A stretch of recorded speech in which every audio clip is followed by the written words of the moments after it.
Welcome, climate viewers. My name is Jim Lee from Climate Viewer News at climateviewer.com and climateviewer.org. It is August 17th, 2017, and breaking story out of India is black carbon affecting the monsoons, and the other article title, airplanes may be affecting ozone layer.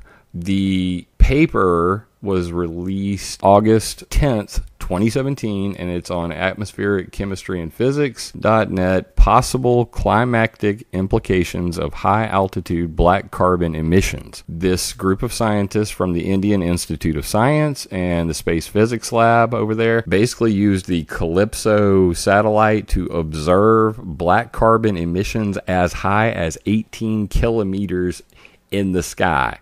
What does this mean? This means that exhaust from jet aircraft, particularly something called black carbon or carbon black soot, this carbon black dust is a result of improper burn of jet fuel. So the jet fuel leaves soot everywhere. Everybody's seen soot around a campfire. Anytime you burn something, you get black soot.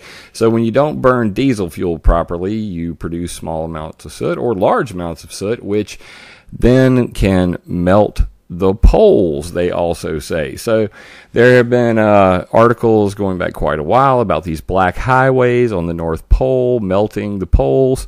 In addition, they say that this black carbon, as it self-levitates from the troposphere through the tropopause into the stratosphere, where it can hang out for years, it is destroying the ozone layer. So now we have another issue for the airline industry to contemplate.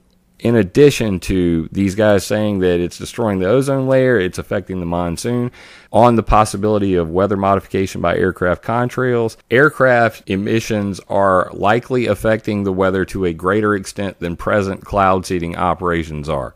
So he was basically saying that back in 1976, that just the exhaust, the planes making clouds, they were affecting the weather to a greater extent than anybody who was paying for weather modification. These guys modify the weather on a daily basis. The cirrus clouds created by aircraft have been attributed to a heat trapping effect, which is melting the Greenland ice sheet.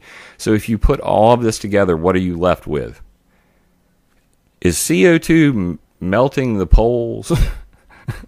Or is layers of black carbon on the ice sheets and the clouds above them that are trapping the heat in, all coming from the planes? Are aircraft melting the poles? Everybody check out the paper, Possible Climactic Implications of High Altitude Black Carbon Emissions. Stay tuned at climateviewer.com, climateviewer.org, and youtube.com/Jim Lee Climate Viewer. Spread the word, guys, and unless someone like you cares a whole awful lot, nothing's going to get better. It's not.